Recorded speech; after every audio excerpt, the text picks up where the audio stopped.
Good morning friends. आज हम पढ़ेंगे solution and colligative property part 4। इसके पहले हमने 3 पार्ट पढ़े थे। 3 पार्ट में हमने कुछ introduction part, Dalton's law, non ideal, ideal solution, saturated, unsaturated solution के बारे में हमने पढ़ चुके हैं। लेकिन आज हम चालू करेंगे कॉलिगेटिव प्रॉपर्टी का पार्ट।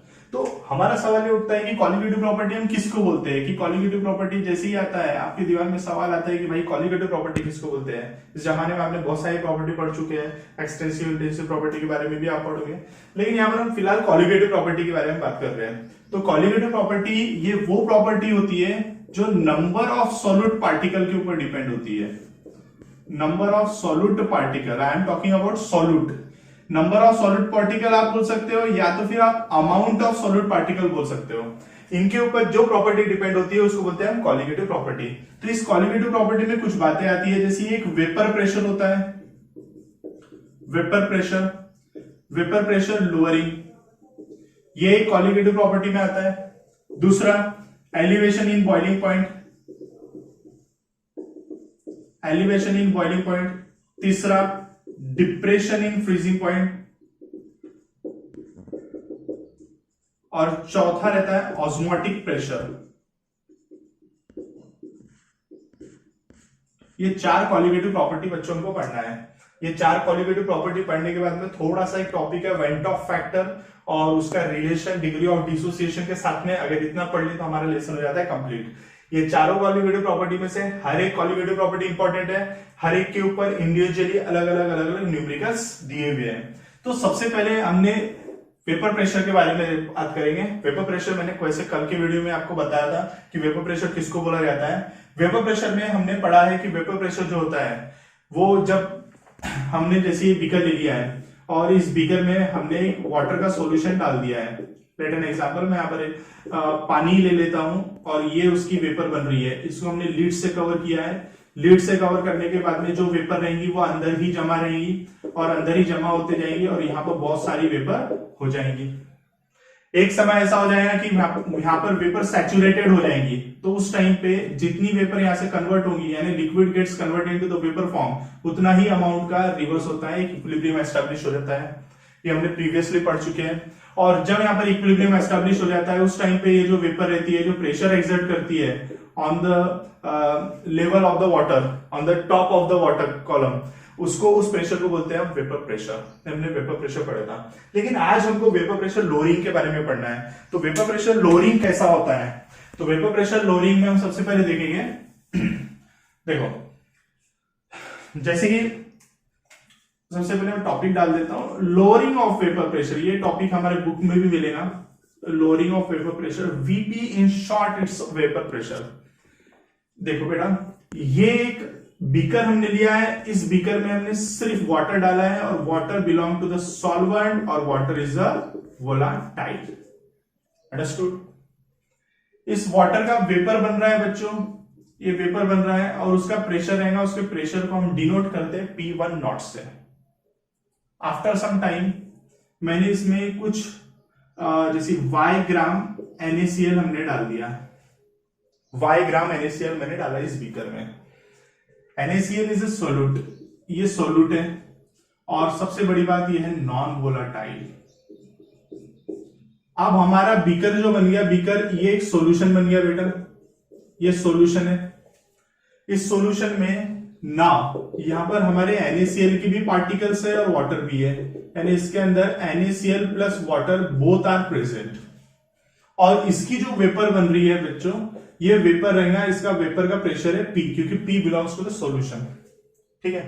अब सबसे बड़ा सवाल ये उठता है कि भाई वेपर इधर ज्यादा बन रही है कि इधर? दोनों बीकर सेम है, दोनों में सेम अमाउंट ऑफ वाटर है, सिर्फ यहां पर एक्स्ट्रा है, यहां पर y ग्राम ऑफ NaCl है, यहां पर y ग्राम ऑफ NaCl नहीं है। भाई सबसे बड़ी बात यहां पर मैं आपको बताता हूं, अगर आप कभी इसको कंपेयर करने जाओगे तो हमको मिलेगा P1 not is greater than P। क्यों ऐसा? P1 नॉट P से बड़ा क्यों है? इसके पीछे सवाल ये उठता है कि भाई यहां पर सिर्फ वाटर था और होल वाटर, आप अगर टॉप लेयर की बात करेंगे हम, टॉप लेयर, पूरी टॉप लेयर में सिर्फ वाटर ही वाटर था और हर एक वाटर का मॉलिक्यूल इवेपोरेट हो रहा है। यहां पर जो टॉप लेयर है, उस टॉप लेयर में वाटर प्लस NaCl है। NaCl is non-volatile, means each and every point is not a volatile one. कुछ ही पार्ट है जहां वाटर है वही वोलाटाइल हो रहा है, जहां NaCl है वो नॉन वोलाटाइल है, वहां से नहीं उड़ेगा. दैट्स वाई वहां पर वेपर कैसी बन रही है, कम बन रही है. अगर यहाँ पर वेपर कम बन रही है तो कॉमन सेंस की बात है उसका वेपर प्रेशर भी कम रहेगा. इसीलिए हम इनका बोलते हैं कि डेल्टा P से P1 नॉट ज्यादा होता है. अब डेल्टा P है, इसको बोलते हैं lowering of vapour pressure. Lowering of vapour pressure. अब ये जो lowering of vapour pressure is just the difference between them, इन दोनों के बीच का डिफरेंस है. तो हम क्या करते हैं, the bigger value is P1 naught minus P, तो it's just become a lowering of vapour pressure. ये लोअरिंग ऑफ वेपर प्रेशर आपको 1 मार्क के लिए आती है. लेकिन हाँ, एक बात हमेशा ध्यान रखना कि हमने जो बच्चों सॉल्यूट डाला है, ये सॉल्यूट होता है नॉन वोलाटाइल. ये सॉल्यूट कैसा है बच्चों, नॉन वोलाटाइल. बस ये बात अपने दिमाग में रख लो अच्छे से. नॉन वोलाटाइल सॉल्यूट है, जब भी वेपर प्रेशर उसका कम होगा.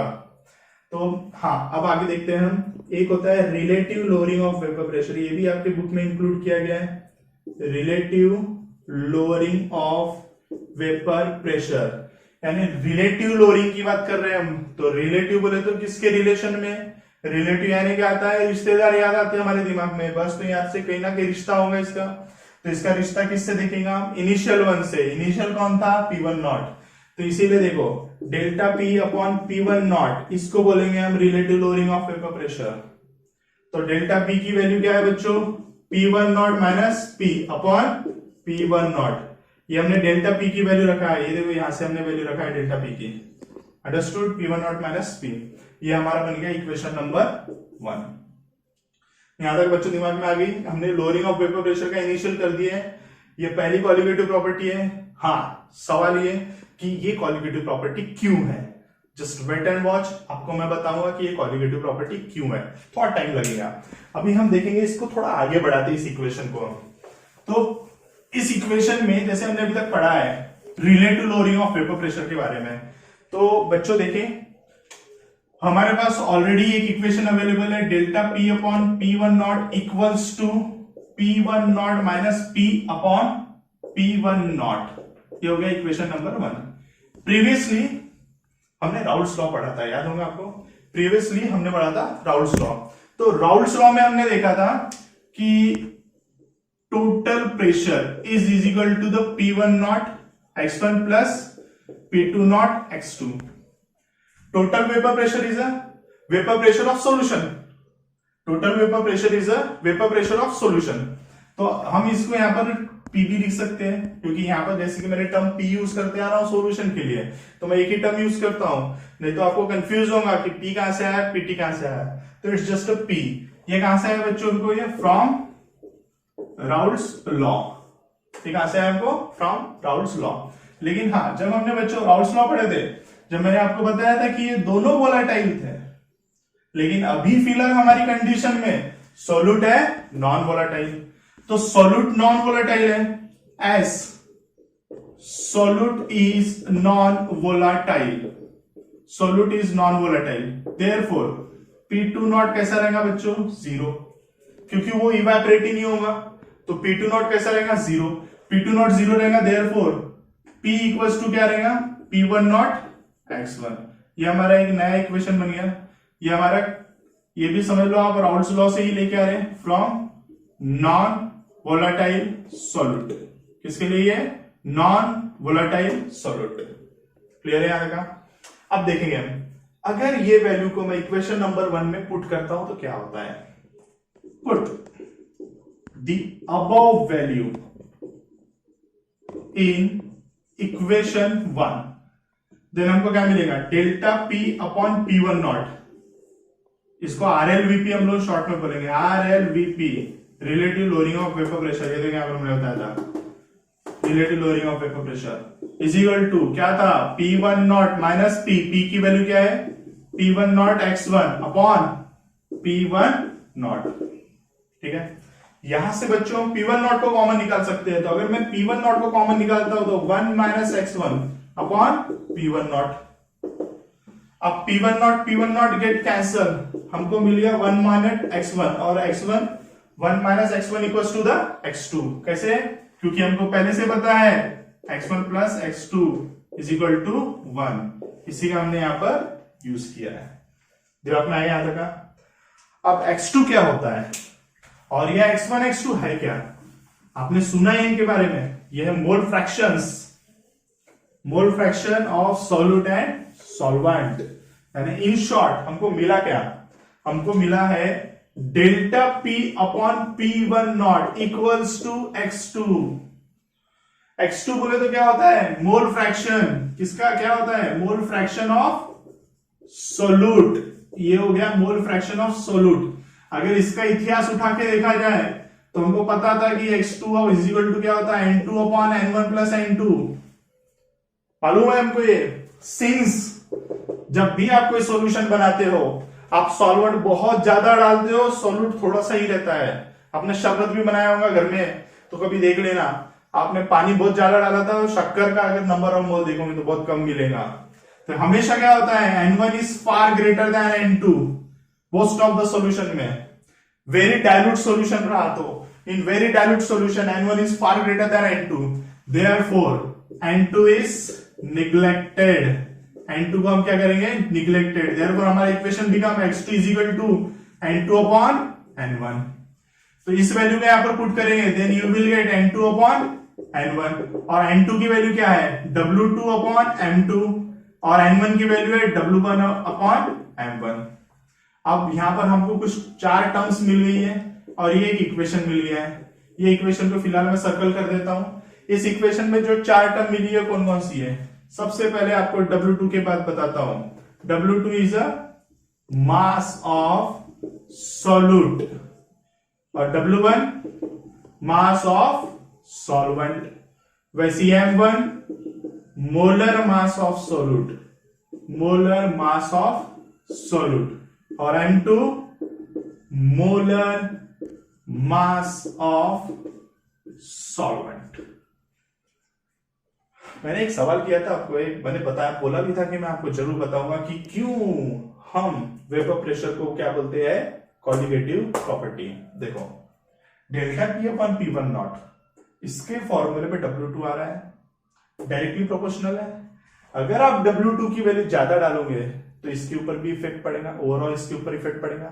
जितना ज्यादा डालोगे उतना ज्यादा इफेक्ट पड़ेगा। इससे क्या समझ में आता है कि ये हो गया कॉलिगेटिव प्रॉपर्टी, क्योंकि ये किसके ऊपर डिपेंड है? Amount of solute. वैसे हम यहां से भी देख सकते हैं delta P upon P1 not x2 is the amount of solute. भाई आप ज्यादा सॉल्यूट डालोगे, ज्यादा नंबर ऑफ पार्टिकल रहेंगे तो x2 भी ज्यादा रहेगा ना, तो relative lowering of vapour pressure की वैल्यू भी चेंज होगी। या तो फिर आप जब भी देख सकते हो, जब मैंने y ग्राम NaCl डाला था तो वेपर प्रेशर डिक्रीज हुआ था। अगर y ग्राम से थोड़ा ज्यादा और डालता, जैसे 2 ग्राम NaCl डालता तो वेपर प्रेशर थोड़ा कम होगा। 10 ग्राम NaCl डालूंगा तो और वेपर प्रेशर कम होता है। तो इससे क्या समझ में आता है कि आप जितना जितना सॉल्यूट डालते जाओगे वेपर प्रेशर उतना उतना कम होते जाएगा। इसीलिए इसको क्या बोला जाता है? Colligative property. और ये है रिलेशन, बहुत इंपॉर्टेंट रिलेशन है। ये एक बहुत इंपॉर्टेंट रिलेशन है जिसके ऊपर आपको 2 मार्क का क्वेश्चन यहां पर आता है। Relative lowering of vapour pressure की डेफिनेशन आती है, इसकी RLVP, इसकी डेफिनेशन आती है 1 मार्क के लिए। यहां पर एक 2 मार्क का क्वेश्चन आता है। यहां पर हमने कॉलिगेटिव प्रॉपर्टी को खत्म कर दिया। समझ में आया? ठीक है बच्चों, तो अब नेक्स्ट वीडियो में हम देखेंगे एलिवेशन इन बॉइलिंग पॉइंट, दूसरी कॉलिगेटिव प्रॉपर्टी, और तीसरी डिप्रेशन इन फ्रीजिंग पॉइंट। ठीक है।